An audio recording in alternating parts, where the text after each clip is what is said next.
Olá, é muito bom estar mais uma vez aqui com você, né, nesse nosso pequeno programinha falando da verdade. O que é falar da verdade? Verdade é falar de Jesus, que ele disse: eu sou a verdade, o caminho e a vida. Ninguém chega ao Pai a não ser por mim. Então nós vamos falar da verdade, a verdade que é a Bíblia, que está na Bíblia, tá bom? Então, eu estou aqui com o pastor Wellington, tá? E eu queria questionar ele sobre algumas coisas. Por exemplo, uma coisa, pastor, que eu vejo muito, são pessoas se decepcionando com liderança, com pastor, até mesmo com o irmão da igreja. E o que elas fazem? Elas se afastam, mas não é da pessoa do pastor, elas se afastam de Jesus. Elas saem do caminho porque se decepcionaram com o irmão ou com o pastor, com o líder, enfim, sabe? E elas perdem o foco. E eu queria saber sua opinião com relação a isso. Você como pastor, qual é a sua opinião? Bem, boa noite ou boa tarde, eu não sei que horário vai estar aí, né? Mas é muito interessante isso. Eu como pastor, é interessante, parece que Deus ele gosta das coisas inversas, porque eu não gosto muito de pastor, e sou pastor. Mas tudo isso que você falou tem a ver com vários aspectos, mas principalmente a esperança. A partir do momento que eu crio expectativa em algo, eu vou me frustrar. Mas a partir do momento que eu crio esperança, eu tenho esperança que aquilo vai mudar e pode ser melhor. Porque a expectativa ela já cria um ambiente, não, mudou, que bom, que legal. A esperança não, ela me dá um time de não, vai mudar, vai mudar, vai mudar. Eu vou ficando com a esperança. Mas hoje, com a igreja contemporânea de hoje, o que acontece é que os pastores eles se permitem se tornar algo que as pessoas o veem. Ele se torna um superstar. As pessoas pensam que pastor não peca, que pastor não fala bobagem, que pastor não tem crise, que pastor não erra. Enfim, é um turbilhão de coisas que passa na vida de um pastor, seja quem for, e elas tornam ele algo que ele não é, e ele se permite tornar algo que ele não é, porque ele aceita aquilo. Ele aceita que as pessoas o venerem, ele aceita que as pessoas queiram sempre. Elas criam uma máscara. Nossa, o pastor chegou, arruma, melhor, atende e leva água. Tem 10 pessoas, mas ela leva água só para o pastor. Tem 20 pessoas, ela faz o pratinho só para o pastor. Então, ele se permitiu algo, dela tornar ele algo que ele não é, e ela tornou algo que ele não é. E principalmente o líder também. Porque, olha, Ricardo, eu vou ser muito sincero. As igrejas estão criando uma linguagem que não tem nada a ver com Deus. Eu quero dizer para você que nem tudo que fala de Deus tem Deus. Essa história de igrejas que o cara é o meu pai na fé, o cara é o meu líder, eu vou pedir autorização do meu líder. Eu quero dizer para você que a autorização que você tem que pedir é do seu pai e da sua mãe. É eles quem pagam a tua conta. É eles quem cuidam de você, seja ele cristão ou não. Você está me entendendo? Porque você vai criando um ambiente distante do lar e da autoridade dos verdadeiros pais e gerando um ambiente muito para fora que no final das contas não vai te dar todo o abrigo, todo o conforto e tudo que você precisa de fato e de verdade. Então, acontece isso, Ricardo, justamente por conta de que as pessoas vão ficar decepcionadas, elas vão se frustrar e elas, nesse momento, ligam Jesus à pessoa e à igreja. E quando elas se afastam da igreja, o que elas deveriam tomar era uma decisão de procurar uma comunidade onde elas se identifiquem realmente, que elas percebam que tem uma palavra coerente, um evangelho de verdade, um pastor pé no chão, um cara que não abusa e que não se permite se tornar algo que ele não é. Mas não, elas criam um asco contra a igreja. Elas ficam, não, eu não quero saber da igreja, não quero saber da igreja, não quero saber de Jesus, não quero saber do evangelho, nem de Deus. Hoje, para você ter ideia, nós temos 33 milhões de desigrejados. Pessoas que até amam Jesus, mas não estão em comunidade nenhuma. É impressionante. Semana passada eu estava conversando com uma pessoa lá no meu trabalho e aí eu fui convidá-la para ir a um culto lá na igreja. E ela disse assim, Ricardo, não, eu tenho a minha fé, eu creio em Deus, creio em Jesus, mas esse negócio só é dinheiro para lá, dinheiro para cá, sabe? E isso, tudo bem, ela não é crente, ela nem tem religião. Eu não sei se ela está tão errada porque ela tem a fé dela em Cristo. E a Bíblia diz que a fé é que vai nos salvar. Não é a igreja que vai salvar ninguém, pastor não salva ninguém, é a fé em Cristo. Né? E a palavra de Deus diz assim, conhecereis a verdade e a verdade vos libertará. E Jesus disse assim, meu povo padece por falta de conhecimento. Se a gente pegar hoje a Bíblia de um lado e a maioria das igrejas do outro e for comparar, nossa, você vai ver quantas igrejas estão completamente afastadas da palavra de Deus. Não é? Então, agora, eu fico triste que as pessoas se decepcionam com a liderança, com o irmão, e se afastam de Deus. Quem está perdendo é ela. Com certeza. A Bíblia diz, obedeça, agrade primeiro a Deus. A nossa preocupação primeiro é com Deus. Né? Mas tem igrejas que botam assim, o pastor como se ele fosse assim um Deus. Você não pode perguntar nada se você, sabe, ele quer, no aniversário dele, ele quer ganhar presente, que eu já vi pastor chegar no púlpito e dizer assim, olha, amanhã é meu aniversário, eu gosto de relógio, de camisa, e assim, você primeiro me dá o presente, depois os parabéns, depois você me abençoa. Aí eu parei para pensar assim, meu aniversário passou, esse pastor não me deu presente nenhum, nem os parabéns ele me deu. E está me pedindo camisa, relógio, sapato. Verdade. Né?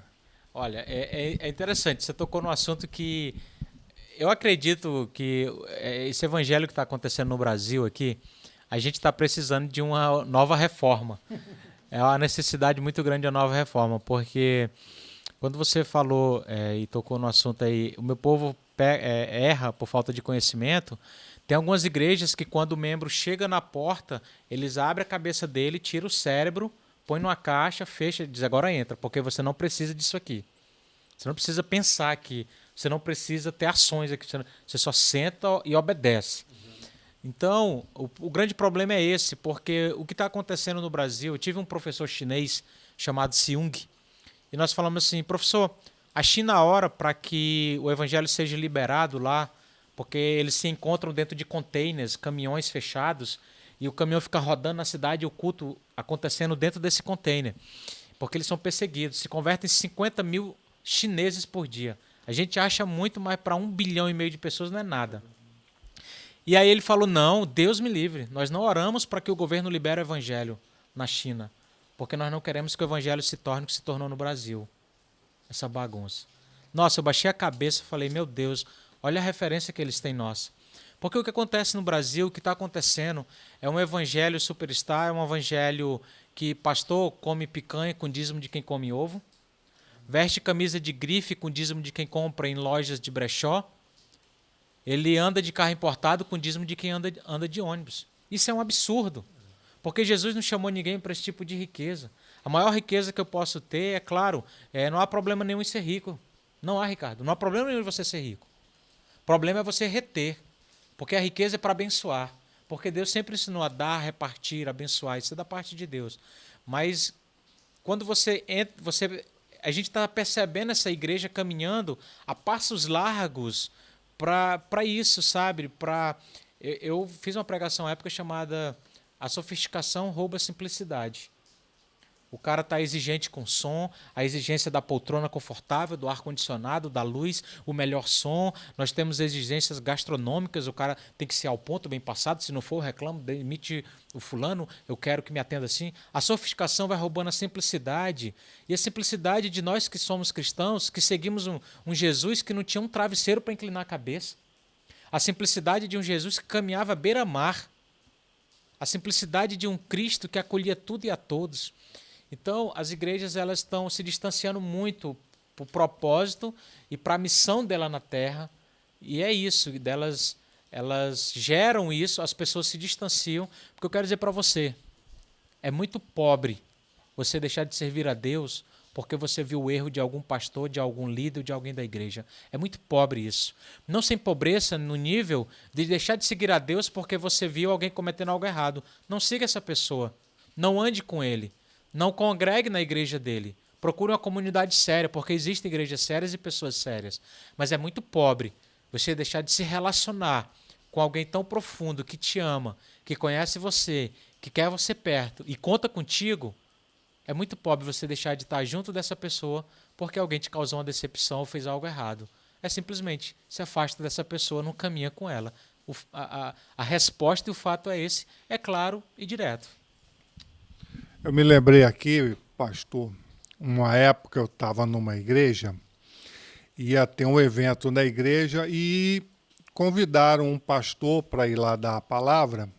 Só que esse pastor, ele gosta muito de... pega a cadeira, sobe na cadeira, não sei o quê, faz uma presepada. Né? E aí perguntaram para a liderança que estava trazendo, eles, por que está trazendo esse pastor que a gente nem não simpatiza muito, não gosta muito. E ela aí respondeu assim, o povo gosta. Rapaz, eu comecei a meditar nisso. O povo gosta. E aí eu fui conversar no meu bate-papo com Deus, com o Espírito Santo. Estava conversando uma vez com um apóstolo, amigo meu, e o Espírito Santo foi bem claro. Ele perguntou, Ricardo, qual é a sua visão da igreja? Porque eu tenho contato com pastores de várias denominações. E aí eu disse assim, aí eu senti uma tristeza tão grande no meu coração, e eu sabia que a tristeza não era minha, era o Espírito Santo entristecido. E ele disse assim, a igreja virou um circo, as pessoas estão preocupadas em agradar as pessoas e não agradar a Deus. As pessoas estão indo para a igreja porque o que está sendo oferecido para elas é um circo, me perdoe, mas é uma palhaçada. Vamos fazer isso, porque aí o povo vai, chega lá, é uma palhaçada. É um circo. É um circo. É verdade. Jesus, ele não tinha, Jesus não procurava agradar ninguém, não. Ele falava, por isso que a gente fala aqui, falar da verdade. Jesus, ele dizia o que tinha para dizer. Ele não fazia distinção de pessoas. Quando ele foi lá, que ele falou que tinha um monte de gente abandonou ele não pediu para ninguém ficar. Não, fica aqui, não é bem assim, não. Ele chegou por 12 dele e perguntou, vocês também vão me abandonar? As pessoas têm que ir para a igreja, pastor, para ouvir a palavra, o que está aqui na Bíblia, a verdade. Agora, as igrejas parecem que estão fazendo um tal de um carnaval gospel, balada gospel, não sei o que gospel. É a igreja se misturando com o mundo. O mundo que deveria se adaptar à igreja, não a igreja ao mundo. É verdade. As pessoas vão para a igreja para ouvir o que elas querem ouvir, coisas agradáveis. Ninguém vai para a igreja para chegar e dizer, olha, está errado. Jesus, quando tinha que falar, ele falava mesmo, chamou aquele bando de fariseus lá, chamou todos de hipócritas. Ele não teve medo. Agora a gente é cheio de mimimi. Sabe, se não falar uma coisa que vai agradar, ficar passando a mão na cabeça o tempo inteiro, se disser, você está errado nisso, você está fazendo isso errado, a pessoa fica, ai, pastor, muito, sabe? É verdade. O grande problema de tudo isso é, primeiro, que os pastores eles não têm autoridade nem moral, na sua maioria, na sua grande maioria. São poucos os que de fato têm autoridade e têm moral, porque a maioria das comunidades hoje elas estão querendo gerar espiritualidade. Porque uma pessoa de uma comunidade extremamente pentecostal, todos falam em línguas, porque eles querem gerar espiritualidade. Eles pulam, eles caem, eles rodam, eles flutuam, eles gritam e tal. Aí se dizem que estão cheios do Espírito Santo. Se eu for pensar assim e for para o oposto, Jesus era a pessoa mais vazia do Espírito Santo. Ele nunca pulou, nunca caiu no chão, nunca saiu bolando, nunca saiu rolando, nunca saiu sapateando, nunca saiu com essas loucuras e com essa espiritualidade que se gera por aí. Então Jesus era a pessoa mais vazia, porque ele não fazia nada disso que acontece hoje. E pelo contrário, Jesus, quando foi batizado, que a pomba veio e disse, esse é meu filho amado, quem tem o prazer? As palavras que Deus estava dizendo ali eram, esse homem é de fato como eu sempre quis que o homem fosse, perfeito, reto e justo. E Jesus ali estava representando toda a humanidade, Ricardo. Toda a humanidade. Por isso que diz assim, esse é meu filho amado e quem tem o prazer, a ele ouvi. Porque agora o homem é de fato como Deus quer que ele seja. E sem essa bagunça, sem essa palhaçada, sem essa espiritualidade, e pula e grita. Olha, você quer saber o que Deus gosta? Está aqui. A cor que Deus gosta? Está aqui. Você quer saber... você quer uma profecia? Leia. Você quer uma palavra de Deus para a sua vida? Está aqui. As pessoas ficam indo, subindo, atrás de fulano, beltrano, tem uma palavra, revela, e banalizaram. A banalização tornando banal aquilo que é santo. Porque, olha, Ricardo, uma vez uma pessoa chegou para minha filha, e meus filhos são extremamente ecléticos no que escutam. São ecléticos. E a minha filha estava ouvindo uma música de uma banda que é até cristã, porque eles fazem muito mais obras do que muitos cristãos, que é uma banda irlandesa de cunho protestante chamada U2. E muitos consideram eles seculares, mundanos, enfim, várias coisas. Eles agora até fizeram um documentário junto com o Eugene Peterson, que é um pastor extremamente conhecido. E aí, um pastor amigo meu chegou para minha filha e disse assim, você está ouvindo música do mundo? Mas você não é crente? Ela olhou para ele e disse, como assim música do mundo? Ele disse, você está ouvindo? Ela olhou para ele, ela tinha 11 anos. Ela disse, pastor, o senhor vai no cinema? Ele falou, vou.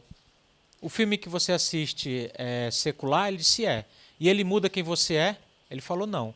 A música que eu escuto não muda quem eu sou. Resposta de uma garota de 11 anos. Porque as pessoas espiritualizam no nível que às vezes torna até o que é de Deus do diabo. Porque não tem noção. Não leem, não buscam, não tentam buscar conhecimento, não querem gastar tempo lendo, ouvindo pessoas que tenham conteúdo. A igreja do Brasil está sem conteúdo, Ricardo. São poucas as igrejas que têm conteúdo, que têm pastores intelectuais que se portam de fato de passar e transmitir a verdade de Deus. Até igrejinhas simples, pequenas, que o pastor fala problema, mas é um cara sério. Ele fala errado, mas ele é um cara justo, ele é honesto.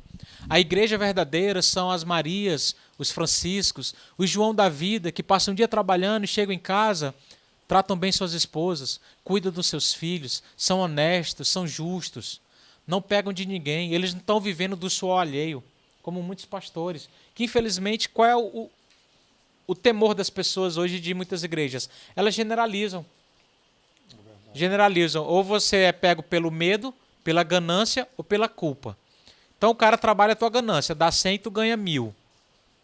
Queridos, igreja não é banco. Local de investimento é em banco. Igreja, ela é oposta, ela assusta, porque lá você tem que se doar, se dar. Você reparte do que você tem com o próximo, com o que não tem. E os pastores confundiram isso e confundem automaticamente a cabeça das ovelhas, porque ele ensina isso. Porque ele quer ter, ele quer obter, ele quer ser grande, essa competitividade. Quando eu fiz o meu curso de teologia, meu TCC foi sobre depressão pastoral. E eu fiquei assustado com o número de pastores com depressão, porque eles não tinham com quem se abrir. Porque se eles abrissem a vida dele para outro pastor, eles teriam que deixar o ministério e eles não teriam mais como viver, porque eles viveram a vida toda sendo pastores. Então, a igreja ela precisa despertar, ela precisa se permitir dar esse tempo, vou estudar, vou ler, vou orar.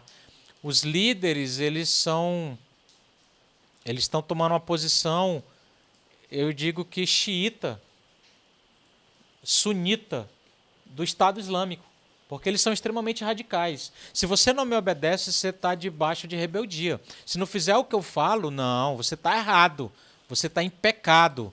Tem que ser como eu falo, como eu digo, como eu penso e como eu estou ditando. É ditador.